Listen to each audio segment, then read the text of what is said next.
নমস্কাৰ বন্ধুসকল, পুনৰ স্বাগতম জনাইছোঁ আপোনালোকক মোৰ চেনেললৈ অন্য এটা ভিডিঅ'ৰ মাধ্যমেৰে। বন্ধুসকল, আজি কথা পাতিম আপোনালোকে আপোনালোকৰ ক'ৰবাত যদি পাব লগা ধন আছে আৰু সেই ধন যদি পোৱা নাই, সেই ধন এতিয়া আপোনাৰ যিকোনো প্ৰকাৰৰে হ'ব পাৰে। ধৰক আপোনালোকে ক'ৰবাত কিবা বিজনেছ কৰে বা কিবা ছাপ্লাই টাপ্লাইৰ কাম কৰে, তাৰে কিছুমান বিল আপোনালোকৰ ফচি আছে, তেনেকুৱা পইচাও হ'ব পাৰে। নতুবা এনেকুৱা ধৰণৰ পইচাও হ'ব পাৰে যে কাৰোবাক হয়তো আপোনালোকে কেতিয়াবা ধাৰলৈ বুলি দিছিল। সচৰাচৰ মানুহৰ মাজত এইবিলাক ঋণ ধাৰ চলি থাকে, নহয় জানো? মানুহ যিহেতু সমাজপ্ৰিয় প্ৰাণী, গতিকে আমি সমাজৰ মাজত চলিলে আমাৰ বন্ধু বান্ধৱসকলৰ মাজত আমাৰ এইটো ধাৰ লোৱা বা দিয়া ছিষ্টেমটো আমি চলাওঁ। কিন্তু সেই বন্ধু বান্ধৱসকলৰ মাজত বা সেই মানুহসকলৰ মাজত যাক আমি বিশ্বাস কৰোঁ বা পইচা ধাৰে দিওঁ বা পইচাৰ লেনদেন কৰোঁ, সেইসকল মানুহে যদি কেতিয়াবা আমাৰ পইচাটো ঘূৰাই নিদিয়ে বা পইচাটো ঘূৰাই দিবলৈ ইতস্তত বোধ কৰি থাকে, তেনে ক্ষেত্ৰত আমি পইচাটো, আমাৰ যিটো পইচা আমি তেখেতসকলক দিলোঁ, সেই পইচাটো আমি কেনেকৈ উলিয়াই আনিম, সেইটো আমাৰ কাৰণে এটা বিশেষ সমস্যাৰ বিষয় হৈ পৰে, নহয় জানো? সেই ক্ষেত্ৰত এতিয়া পইচাটো আমি উলিয়াব লাগিলে হয়তো আমি আইনৰ সহায় ল'ব লাগিব, নহ'লে সেই মানুহজনৰ লগত কাজিয়া কৰিব লাগিব, নানান ধৰণৰ ৰাস্তা আমি হয়তো অৱলম্বন কৰিব লগা হৈ যাব পাৰে। ঠিক আছে, এতিয়া পইচাটো সদায় পইচাই হয়। কিমান পৰিমাণৰ পইচা মই সেইটো নকওঁ, হয়তো কাৰোবাৰ 2000 টকাৰ কথাও হ'ব পাৰে আৰু কাৰোবাৰ হয়তো 2 লাখ টকাৰ কথাও হ'ব পাৰে। আৰু এতিয়া যাৰ 2000 টকাটোৰ কথা মই কৈছোঁ, সেই 2000 টকাটো সেই ব্যক্তিজনৰ কাৰণে হয়তো 2 লাখতকৈও বেছি হ'ব পাৰে, আৰু কাৰোবাৰ 2 লাখ টকাৰ হয়তো ভেলু 2000তকৈও কম হ'ব পাৰে, তেনেকুৱা নহয় জানো? কিন্তু যাৰ পইচা যদি কোনোবা মানুহে যদি খাই বহি আছে বা কাৰোবাৰ যদি বিল পাছ হোৱা নাই, কোনোবাই যদি পইচা ধাৰলৈ লৈ আপোনালোকক ৰিটাৰ্ণ কৰা নাই, তেতিয়াহ'লে আজি মই আপোনালোকৰ কাৰণে কেইটামান উপায় লৈ আহিছোঁ।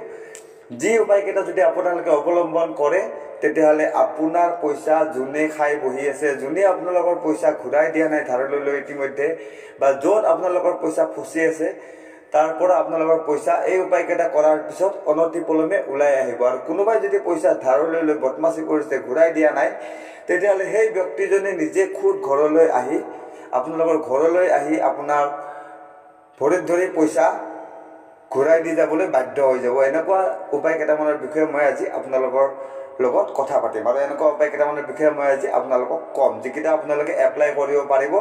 আপোনালোকে এবাৰ এপ্লাই কৰি চাব, আপোনালোকৰ হেৰুৱা ধন আপোনালোকে কেনেকৈ ঘূৰাই পাব, সেইটো আপোনালোকে নিজে প্ৰমাণ আপোনালোকে পাই যাব। তো বন্ধুসকল, উপায়কেইটা কোৱাৰ আগতে মই এটা সাধাৰণ অনুৰোধ কৰিব বিচাৰিছোঁ, যিটো মই সদায় কৰোঁ। যদি আপোনালোকৰ মোৰ চেনেলৰ ভিডিঅ'বিলাক ভাল লাগে আৰু এনেকুৱা ভিডিঅ' আপোনালোকে আৰু আগলৈও পাই থাকিব বিচাৰে, তেনেহ'লে নিশ্চয় মোৰ চেনেলৰ ছাবস্ক্ৰাইব বাটনটো প্ৰেছ কৰি ছাবস্ক্ৰাইব কৰি ল'ব, আৰু লগত থকা যিটো নটিফিকেশ্যন বেল আইকন, সেই বেল আইকনটো প্ৰেছ কৰি দিব। তেতিয়াহ'লে কি হ'ব, মই ভিডিঅ' আপলোড কৰাৰ লগে লগে আপোনালোকে মোৰ ভিডিঅ'বিলাক দেখিবলৈ পাব। আৰু যদি শেষত মোৰ ভিডিঅ'টো আৰু মোৰ উপায়বিলাক ভাল লাগে, এই ভিডিঅ'টোৰ কথা কৈছোঁ, যদি ভিডিঅ'টো আৰু উপায়বিলাক ভাল লাগে, ভিডিঅ'ত দিয়া উপায়বিলাক, তেতিয়াহ'লে মোৰ ভিডিঅ'টো বন্ধুসকল আপোনালোকে নিশ্চয় লাইক আৰু শ্বেয়াৰ কৰি দিব বুলি মই আশা কৰিলোঁ। তো বন্ধুসকল, আহক এতিয়া মই উপায়কেইটা আৰম্ভ কৰি দিছোঁ। প্ৰথম উপায়টো মই ক'বলৈ ওলাইছোঁ। প্ৰথম উপায়টো হ'ল কপোৰ। আপোনালোকে কপোৰ চিনি পায়, পূজাত ব্যৱহাৰ কৰা কপোৰ আছে। সেই কপোৰৰ আপোনালোকে কি কৰিব, প্ৰথমতে কপোৰটো আপোনালোকে জ্বলাই ল'ব।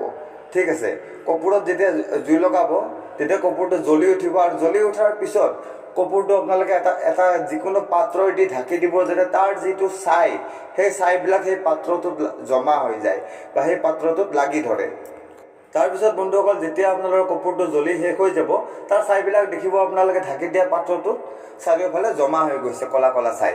তেতিয়া কি কৰিব, সেই ছাইবিলাকেদি আপোনালোকে যাৰ পৰা পইচা পাব আছে, সেই ব্যক্তিজনৰ নাম সেই ছাই দি এটা ভোজপত্ৰৰ ওপৰত লিখিব।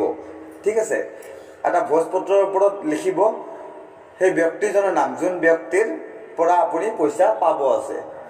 ঠিক আছে, এনেদৰে ভোজপত্ৰৰ ওপৰত লিখিব। প্ৰথম দিনা লিখি পেলাই সেইটো আপুনি থৈ দিব আপোনাৰ পূজা ঘৰত বা আপোনাৰ থাপনাত। তাৰপিছত ছেকেণ্ড দিনাও সেইমতেই কৰিব, থাৰ্ড দিনাও সেই একে উপায় কৰিব। এনেকৈ আপোনালোকে এই উপায়টো 3 দিন কৰিব লাগিব। 3 দিন কৰি উঠি আপোনালোকে কি কৰিব, 3 দিনৰ পিছত সেই যিটো ভোজপাতত, যিকেইটা ভোজপাত আপোনালোকৰ জমা হৈছে ইমান দিন, 3টা ভোজপাত আপোনালোকৰ জমা হ'ব 3 দিনত, তেনেকৈ কপোৰৰ ছাই দি লিখা।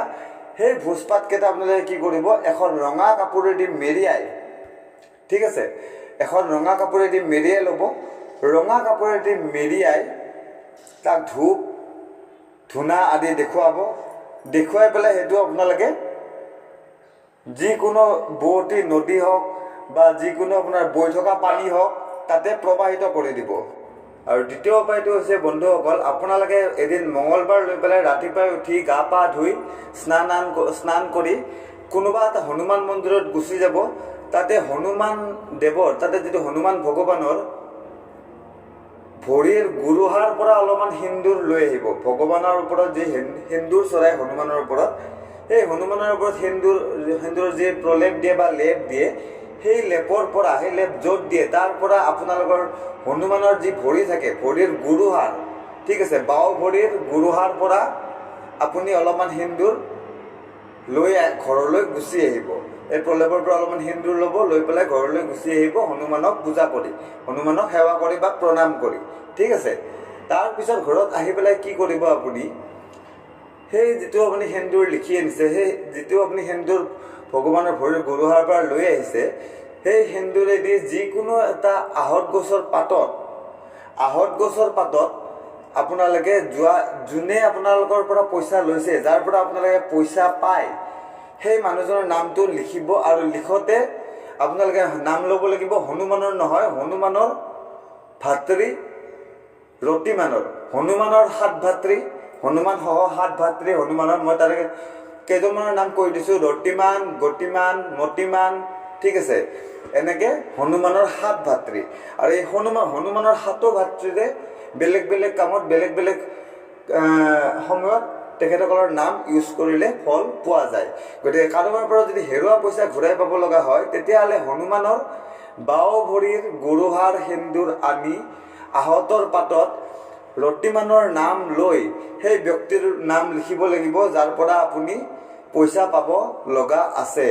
আৰু মনে মনে ভগৱান হনুমানক স্মৰণ কৰি আৰু ভগৱান ৰতিমানক স্মৰণ কৰি সেই পইচাটো যাতে সোনকালে ঘূৰাই পায় তাৰ প্ৰাৰ্থনা কৰি সেই আহঁতৰ পাতটো কোনো বৈ থকা পানীত প্ৰবাহিত কৰি দিব লাগিব। বৈ থকা পানীটো আপোনাৰ নদী হ'ব পাৰে, নিজৰা হ'ব পাৰে, ডাঙৰ নলাও হ'ব পাৰে, যি নহওক মুঠতে পানীটো আপোনাৰ ৰানিঙত থাকিব লাগিব, বৈ থকা পানী হ'ব লাগিব।